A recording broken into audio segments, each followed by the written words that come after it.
My stepfather said, "What happens in this house stays in this house." My sister made sure it didn't. The principal's office smelled like coffee and disappointment when she slid the USB drive across her desk toward me. Mrs. Eleanor Vance had been principal at Riverside High for 19 years, and I'd never seen her cry before. But she was crying now, mascara tracking down her cheeks while she looked at me like I was something fragile that might shatter if she breathed wrong. "Your sister recorded everything," she said, her voice barely above a whisper. Audio files going back 3 years, dates, times, his exact words. She documented it all, and she sent copies to me, to the police, to Child Protective Services, and to the school board. She made sure there was no way anyone could ignore it this time. My hands went numb. I stared at the small black device and my brain couldn't process what she was telling me. My sister Lily was 14. I was 17. We'd survived our stepfather's house by following one rule, his rule, the rule he'd beaten into us since our mother married him 5 years ago. What happens in this house stays in this house. But apparently, Lily had decided that rule didn't apply anymore. I'd been living in that house since I was 12, since Mom met Doug Heatherfield at her office Christmas party and fell for his charm offensive in record time. 6 months of whirlwind dating, then a wedding, then suddenly Lily and I had a stepfather who smiled for everyone outside our walls and became someone else entirely the moment the door closed. Doug was a successful insurance agent, the kind of guy who coached Little League and volunteered at church fundraisers and made everyone laugh at neighborhood barbecues. People loved him. Our teachers loved him. Our neighbors loved him. Even our grandparents thought Mom had finally found a good man after our dad died when I was 8. Nobody knew what happened when the performance ended and we were alone with him. Nobody knew about the rules, the punishments, the way he could make you feel worthless with just a look. Nobody knew because we'd learned very quickly what happened when you tried to tell.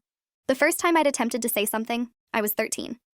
A guidance counselor had noticed bruises on my arm during gym class and pulled me aside to ask questions. I'd started to explain, stumbling over words, trying to describe how Doug had grabbed me the night before for not finishing my homework fast enough. The counselor had called my mother in for a meeting. I'd thought, finally, someone would help. Instead, Doug had shown up too, all concerned father act, explaining that I'd been going through a difficult phase since my biological father's death, that I sometimes made up stories for attention, that he and my mother were working with a therapist to help me process my grief.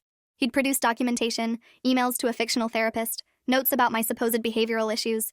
The counselor had believed him completely. Why wouldn't she? He was a respectable community member and I was a troubled kid acting out. That night, after the school meeting, Doug had sat me down at the kitchen table and explained very calmly what would happen if I ever tried that again. He'd never raised his voice, never lifted a hand, just described in precise detail how he could make my life and Lily's life infinitely worse if I didn't learn to keep my mouth shut. Then he'd added the phrase that would become our household law. "What happens in this house stays in this house. Say it back to me."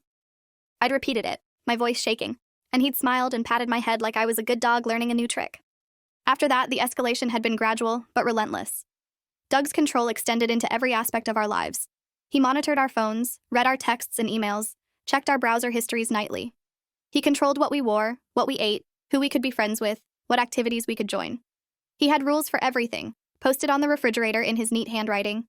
Curfew 8 p.m. on school nights, 9 p.m. on weekends, no closed bedroom doors when home, no phone usage after 7 p.m., all homework to be reviewed by him before submission. Any grade below a B resulted in punishment. The punishments varied. Sometimes it was losing privileges, no phone for a week, no computer access, no leaving the house except for school. Sometimes it was physical labor, scrubbing the entire house on hands and knees, mowing the lawn with scissors, copying dictionary pages until your hand cramped. Sometimes it was psychological, hours-long lectures about our worthlessness, comparisons to other children who were better behaved, predictions about our failures in life. And sometimes, when he was particularly angry or had been drinking, the punishments were physical. Nothing that left marks where people could see. He was too smart for that. But bruises on our ribs, our backs, our upper arms where shirts covered. A twisted wrist, a pulled shoulder, a shove into a wall that left you breathless and aching but nothing you could prove. My mother had changed after marrying Doug, or maybe he'd just revealed who she really was under pressure. She'd become quiet, compliant, constantly making excuses for his behavior.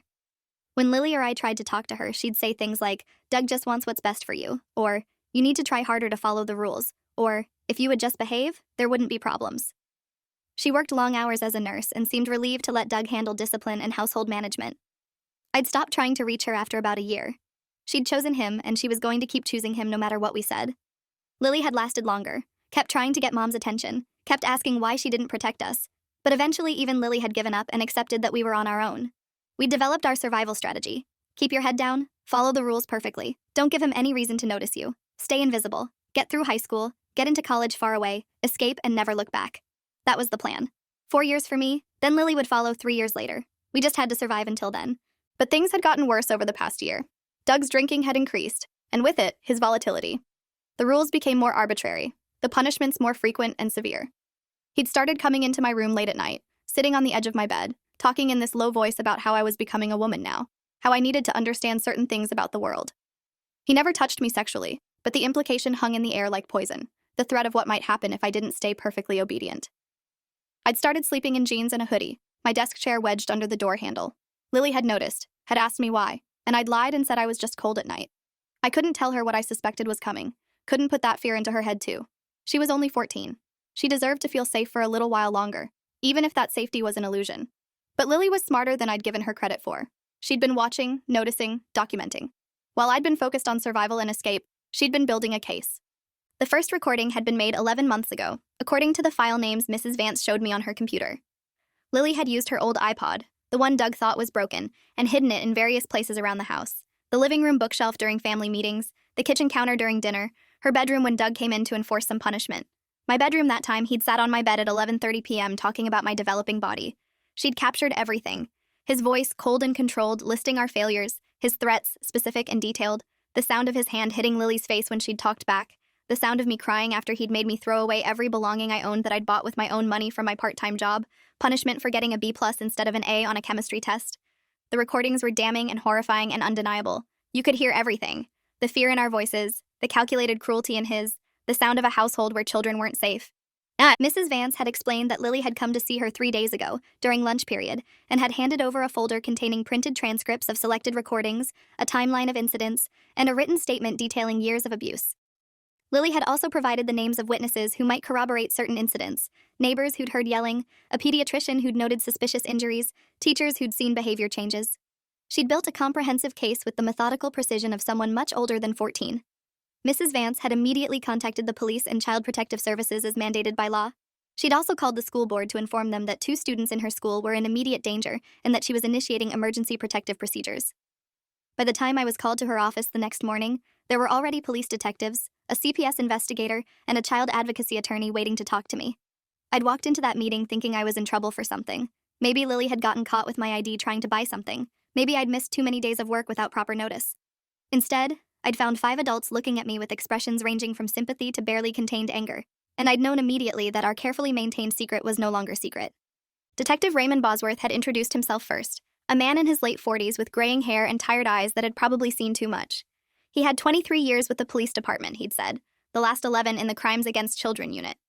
Next was Lydia Freeman, a CPS investigator with 16 years of experience in child welfare cases. Then Andrew Kimura, a child advocacy attorney who volunteered with the county's court-appointed special advocates program. They'd sat me down in a private conference room and very gently explained that they'd received credible evidence of ongoing abuse in my home, that they had audio recordings and written documentation, and that they needed me to answer some questions. I'd felt my whole body lock up, every survival instinct I'd developed screaming at me to deny everything, to say it was a misunderstanding, to protect the household secret because that was how you stayed safe. What happens in this house stays in this house. Doug's voice in my head, the rule that had governed my existence for 5 years. But Detective Bosworth had pulled out his phone and played one of Lily's recordings. Doug's voice filled the room, that cold, precise tone I knew so well. You're worthless, Lily. Absolutely worthless. A waste of space and resources. Nobody could ever love something as pathetic as you. You'll never amount to anything. The sound of Lily crying, small and muffled, trying to stay quiet so she wouldn't make him angrier. His voice again. Stop that noise. You want something to cry about? I'll give you something to cry about. The sound of a slap, sharp and unmistakable. Lily's gasp of pain. The detective had stopped the recording and looked at me with those tired, knowing eyes. That was from 6 months ago, he'd said. We have 38 recordings like that, spanning nearly a year. We have documentation of physical abuse, emotional abuse, medical neglect, and isolation tactics. We have enough evidence to charge your stepfather with multiple felonies. But we need you to confirm what we're hearing. We need you to tell us your story. And I'd broken. Just completely broken down right there in the conference room, ugly crying in front of these strangers. Everything I'd been holding inside for 5 years spilling out in a rush of words I couldn't control. I'd told them about the rules, the punishments, the fear, the isolation. I'd told them about Doug's public persona versus his private reality. I'd told them about trying to get help before and being dismissed. I'd told them about my mother's complicity, her refusal to protect us. I'd told them about the escalating behavior, the late-night visits to my room, my growing fear of what might happen next. I'd talked for almost 2 hours straight while Lydia Freeman took notes and Andrew Kimura recorded everything with my permission. When I'd finally run out of words, Detective Bosworth had said something that made my chest feel like it might cave in. "You're safe now. He's not going to hurt you again." Nah, except I wasn't safe yet because Doug didn't know what was happening. Lily and I were still living in that house, still subject to his rules and his presence, still trapped until the authorities could physically remove us. Detective Bosworth had explained the process, how they needed to coordinate with CPS to execute an emergency removal, how they were obtaining a warrant for Doug's arrest but needed to time it carefully to ensure our safety, how everything had to happen within the next 24 hours before Doug realized something was wrong and potentially became dangerous. I was to go home and act completely normal, not let on that anything had changed, keep both myself and Lily safe until the police could come tomorrow morning. They'd be there at 6 a.m. with the warrant and the emergency custody order, would remove us from the house before Doug could react, would arrest him and begin the criminal prosecution. Just 24 hours. One more night in that house, pretending everything was fine, sleeping in my jeans with my chair under the door handle, counting down the hours until freedom. That night was the longest of my life. I'd gotten home from school at my usual time, 3:30 p.m., and found Lily doing homework at the kitchen table like always. She'd looked up at me and I'd seen the question in her eyes. Do they know? Did it work? I'd nodded slightly and watched relief flood her face, followed immediately by fear. Doug wasn't home yet, was still at work, wouldn't be back until around 6 p.m. We had time to talk, but the house was bugged with his security cameras in the common areas, part of his monitoring system. We'd gone to Lily's room, closed the door just enough to muffle our voices, but not enough to violate the no closed doors rule, and I'd whispered everything that had happened. The police, CPS, the attorney, the plan for tomorrow morning. Lily had cried silently, her whole body shaking, and I'd held her and thought about how brave she'd been. How incredibly brave to document everything, to go to the principal, to make sure the truth came out even though she must have been terrified of what would happen if Doug found out before the authorities could act. She'd risked everything to save us both, and I'd been so focused on my own survival strategy that I'd never even noticed she was building an escape plan for real. Doug had come home at 6:15 p.m., later than usual, already in a bad mood from something that had happened at work. He'd looked at us both with narrowed eyes and asked if dinner was ready. It wasn't, because it wasn't our night to cook. It was Mom's night, and she was working a double shift at the hospital. But Doug didn't care about the schedule when he was angry. He'd told me I had 30 minutes to prepare a meal for the family or I'd lose my phone for a week. I'd cooked pasta and heated up jarred sauce, the fastest thing I could manage, while Lily set the table with hands that trembled slightly. We'd eaten in silence, Doug consuming his food while scrolling through his phone, occasionally making critical comments about the sauce being too watery or the pasta being overcooked. Every sound felt amplified, my fork against the plate, Lily's careful chewing, Doug's breathing. I'd kept my eyes down, focused on getting through the meal, getting through the evening, getting to tomorrow morning when the police would arrive and this would finally be over. After dinner, Doug had retreated to his office for conference calls, and Lily and I had cleaned up the kitchen, loaded the dishwasher, wiped down counters, following the routine we'd perfected over years of trying to be invisible. At 9 p.m., curfew for weekends, Doug had appeared in the hallway and told us both to go to our rooms. I'd caught Lily's eye and tried to communicate everything I needed to say without words. Just a few more hours. We'll get through this. Tomorrow everything changes. She'd nodded and gone to her room, and I'd gone to mine, wedged my chair under the door handle, and sat on my bed fully dressed, waiting. The house had gotten quiet around 10:30 p.m. when Doug finally went to bed. I'd heard his heavy footsteps in the hallway, heard his bedroom door close, heard the house settle into nighttime stillness. But I hadn't slept.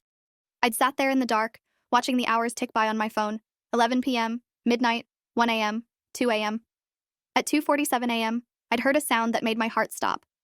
Footsteps in the hallway, slow and deliberate. They'd stopped outside my door. The handle had turned, pushing against the chair wedged underneath. Once, twice, testing the resistance. Then Doug's voice, low and cold through the door. "I know you're awake. We need to have a conversation about boundaries and respect. Open this door." I'd frozen, every muscle in my body locked, my phone clutched in my hand. I'd considered calling 911, but what would I say? My stepfather is trying to get into my room to talk? That wasn't an emergency. That wouldn't bring police in time. The door handle had rattled again, harder. I said, "Open the door, now." I'd stayed silent, barely breathing, and after what felt like an eternity, the footsteps had retreated. I'd heard Doug's bedroom door close again, and I'd exhaled slowly, my whole body shaking. 3 more hours until 6 a.m. Just 3 more hours.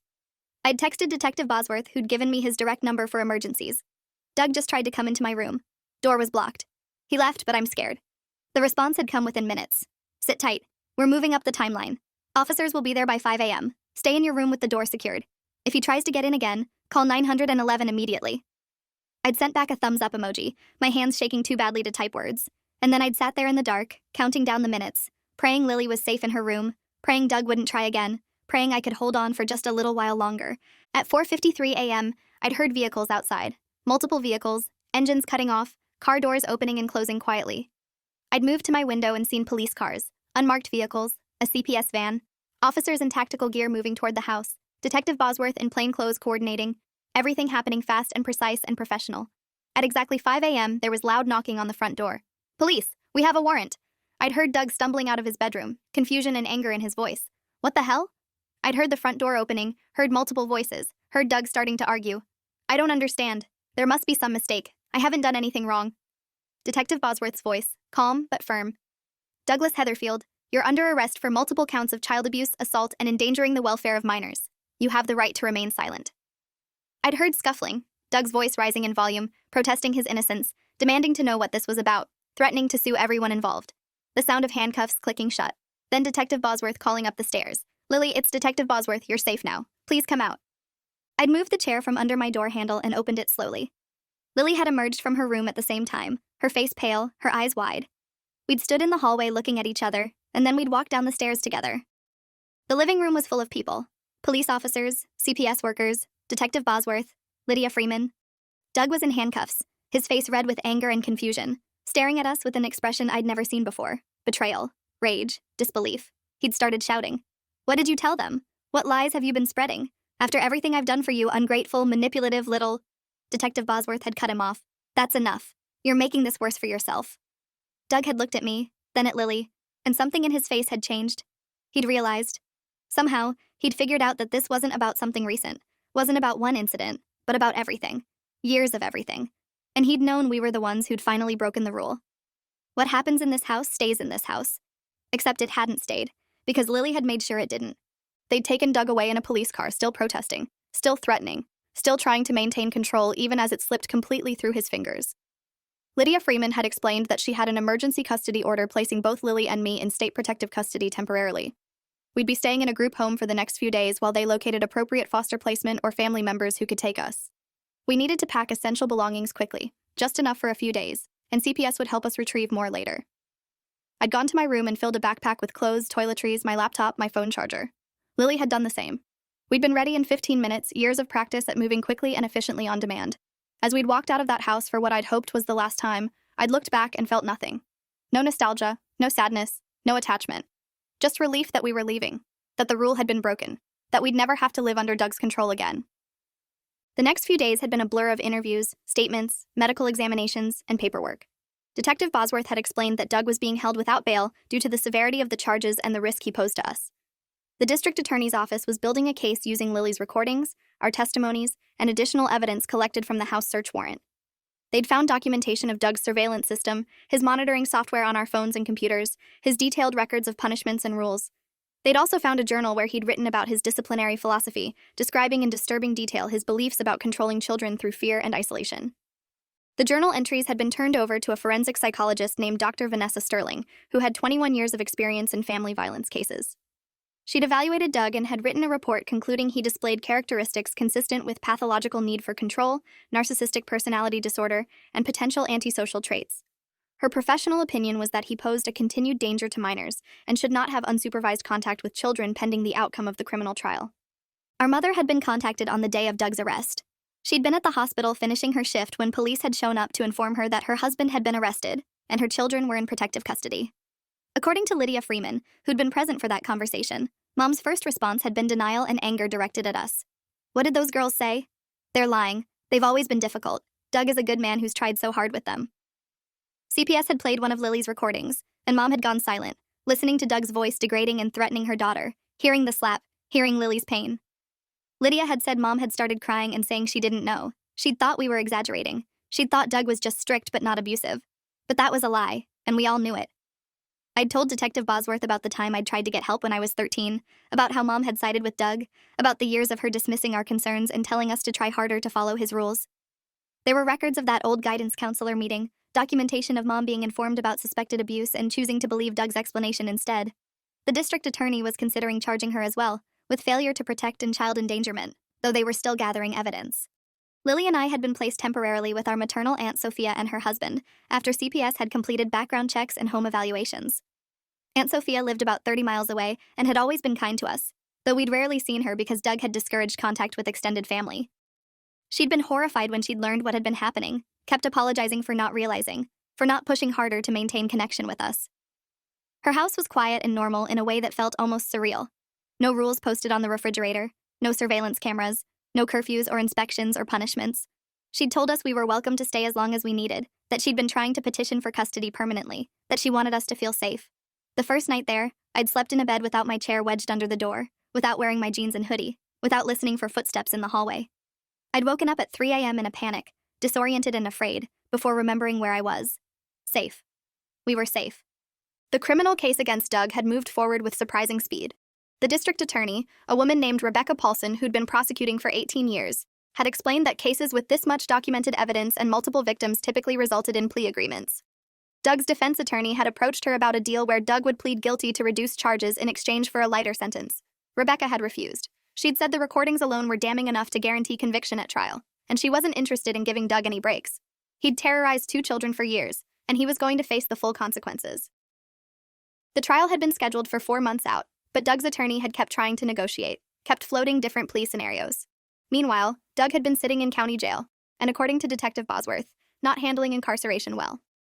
He'd filed multiple complaints about conditions, had gotten into altercations with other inmates, had been placed in protective segregation after threatening a guard. The control he'd wielded so completely at home meant nothing in jail, and he was falling apart. 3 weeks after his arrest, our mother had finally asked to see us. CPS had arranged a supervised visit at their offices, with Lydia Freeman present to ensure our safety and well-being. Lily had refused to go, had said she had nothing to say to Mom and didn't want to hear excuses or apologies. I decided to attend, mostly because I needed to understand how our mother could have failed us so completely. She'd looked terrible when I'd walked into the visitation room, pale and thin, her nurse's scrubs hanging loose, her eyes red from crying. She'd tried to hug me, and I'd stepped back, and I'd seen her face crumple. "I'm sorry," she'd said immediately, crying. "I'm so sorry. I didn't know how bad it was. I thought he was just strict. I thought you girls were overreacting." I'd sat down across from her and let her talk, let her make her excuses and justifications. She'd explained that Doug had been different when they'd first married, that he'd changed gradually, that she'd been working so much she hadn't seen what was happening at home. She'd said she'd believed him when he'd called me a liar at that guidance counselor meeting because she'd wanted to believe her new marriage was good and stable. She'd said she'd been afraid to confront him because he'd been controlling with her too, monitoring her money, her phone, her friendships. She'd presented herself as another victim, looking for sympathy and forgiveness. But I'd listened to all of it, and then I'd said what I'd needed to say. "You chose him over us, every single time, for 5 years. I tried to tell you what was happening, and you called me a liar. Lily begged you for help, and you told her to behave better. You knew what he was, and you decided your marriage was more important than your children's safety. You don't get to call yourself a victim now and pretend you didn't have choices." My mother had sobbed harder, saying I didn't understand, that I was too young to know how complicated adult relationships were, that she'd been trying her best in an impossible situation. But Lydia Freeman had spoken up then, her voice professional but cold. "Mrs. Heatherfield, you were informed by school officials about suspected abuse when your older daughter was 13. You chose to support your husband's narrative instead of protecting your child. That's not complexity, that's a choice. And that choice is why CPS is pursuing a dependency action to terminate your parental rights." My mother's head had snapped up, shock replacing the self-pity. "What? You can't do that, they're my children."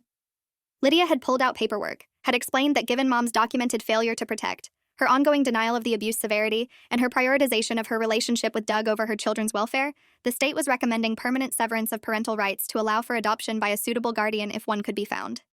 Aunt Sophia had already expressed interest in adopting both of us, and CPS was supporting that petition.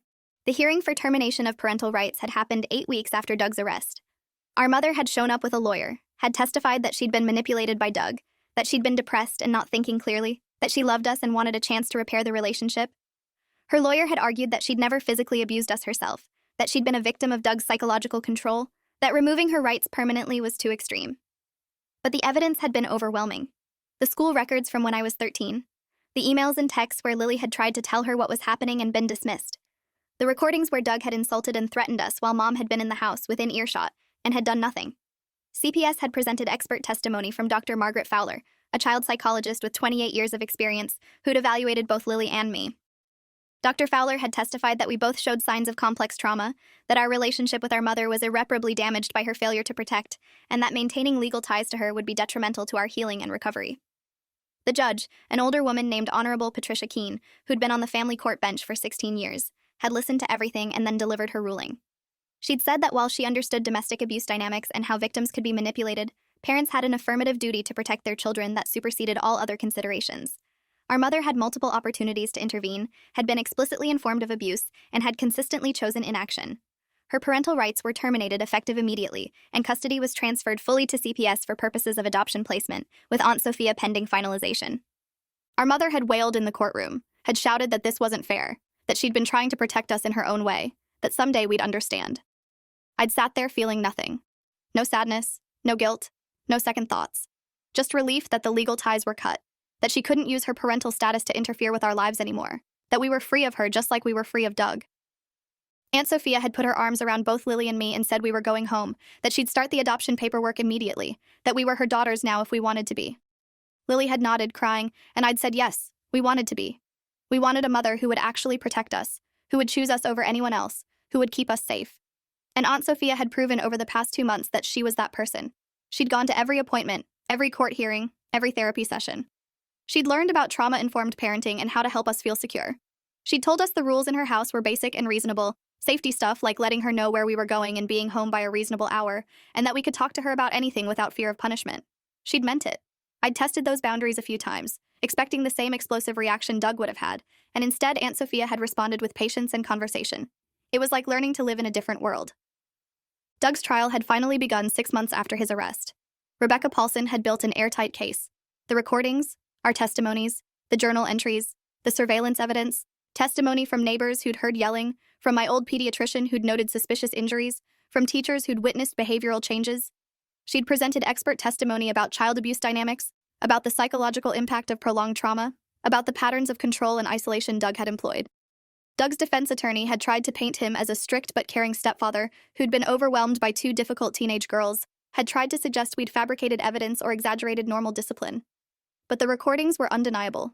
You couldn't listen to Doug's voice, cold and calculating, describing exactly how he was going to destroy our self-worth, and think that was normal parenting.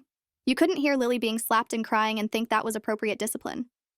The jury had deliberated for less than 4 hours before returning guilty verdicts on all counts: 8 counts of child abuse, 4 counts of assault, 2 counts of child endangerment, and 1 count of unlawful surveillance. The judge had scheduled sentencing for 2 weeks later. At the sentencing hearing, Lily and I had both been allowed to give victim impact statements. Lily had gone first, reading from a prepared statement in a voice that shook but never broke. She'd talked about living in constant fear, about documenting the abuse because she'd known no one would believe us without proof, about the courage it had taken to go to Mrs. Vance knowing Doug might find out before the authorities could protect us. She'd said she'd recorded everything because she'd needed people to hear what was happening when no one was watching, to understand that the man everyone loved was a monster behind closed doors. She'd ended by saying she hoped Doug spent a long time in prison thinking about what he'd done to us, and that she hoped no other children would ever have to live the way we'd lived. Then it had been my turn. I'd stood at the podium facing the judge, very aware of Doug sitting at the defense table in his orange jumpsuit, and I'd said what I'd needed to say. You made me believe I was worthless for 5 years. You controlled every aspect of my life, monitored my every move, punished me for things that weren't wrong.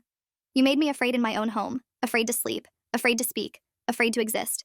You told me what happens in this house stays in this house, and I believed that rule because you made the consequences of breaking it too terrifying to risk. But my sister was braver than both of us. She broke your rule, and now everyone knows what you really are. The judge had listened to both of us, had reviewed all the evidence and the pre-sentencing reports, and had delivered a sentence that made Doug's face go white. 15 years in state prison on the child abuse counts, running consecutively with 5 years each on the assault counts, for a total of 25 years. With good behavior, he might be eligible for parole in 18 years, but given his disciplinary record in jail, good behavior seemed unlikely. He'd be in his 70s before he'd even be considered for release. As the bailiffs had led him away, Doug had turned to look at us one last time, and I'd expected to see anger or hatred. Instead, I'd seen something that looked almost like disbelief, like he couldn't comprehend how his perfect control had fallen apart so completely. The rule he'd enforced so absolutely had been broken by a 14-year-old girl with an iPod and the courage to make sure the truth came out. And that truth had destroyed him. 18 months after that night when Mrs. Vance had told me about Lily's recordings, I was sitting in Aunt Sophia's kitchen helping Lily with her college application essays. She was 16 now, a junior in high school, planning to study criminal justice and advocacy. She wanted to help other kids who weren't being believed, wanted to work with organizations that supported abuse survivors, wanted to make sure that what happened to us didn't keep happening to others because adults were too willing to look away. Her essay was powerful and raw, talking about being forced to document your own abuse because the system failed to protect you on the first try, about learning that sometimes justice requires collecting evidence and making strategic decisions, and refusing to stay silent no matter how scary that silence-breaking feels. I told her it was perfect, that admissions committees would be lucky to have her, that she was going to do amazing things. She'd smiled at me and said she'd learned from watching me survive, from seeing how I'd kept us both going even when everything felt hopeless. But we both knew the truth, that she was the one who'd saved us, that her bravery had changed everything. I was 19 now, enrolled in community college, planning to transfer to a 4-year university to study social work. I wanted to work with CPS, wanted to be the person who believed kids when they tried to tell, who looked for the evidence of abuse that adults were trained to hide, who made sure the rule of silence got broken. Aunt Sophia had officially adopted both of us 6 months ago, and we'd both changed our last names to hers, cutting the final legal tie to our old life. Our mother had tried to contact us a few times through intermediaries, letters saying she was in therapy and had realized her mistakes and wanted a chance to rebuild the relationship. We'd both declined. Some things couldn't be repaired, and trust once broken that completely couldn't be rebuilt. We had a mother now in Aunt Sophia, someone who'd proven she'd protect us, who'd chosen us over comfort and convenience, who'd kept us safe. That was enough. Doug was in prison, locked away where he couldn't hurt anyone else, and we checked the inmate locator occasionally to confirm he was still there. He'd filed appeals claiming his rights were violated, that the evidence was obtained illegally, that his sentence was excessive. Every appeal had been denied. He'd tried to send us letters, which were intercepted by our attorney and never delivered. We didn't need to hear his justifications or his attempts to reclaim control. We'd moved forward, and he was part of our past now, locked in a cell where he belonged. People sometimes asked how we were doing, teachers and therapists and well-meaning relatives, and the answer was complicated. We were healing, but healing wasn't linear. We both had nightmares sometimes, panic attacks triggered by unexpected things like certain smells or sounds or situations that reminded us of being unsafe. We were both in therapy, working through the trauma, learning healthy relationship patterns and how to trust again. But we were also okay in ways that mattered. We were safe, we were loved, we had a future we could plan without fear. And we had each other. Lily and I had survived Doug's house together, and that bond wasn't something anyone could break. She'd risked everything to make sure the truth came out, to make sure we escaped, to make sure the rule that had governed our imprisonment finally got broken. My stepfather had said, "What happens in this house stays in this house." But my sister made sure it didn't, and I was grateful every single day for her courage. Thanks for watching till the end. Make sure to subscribe and like to not miss the next story.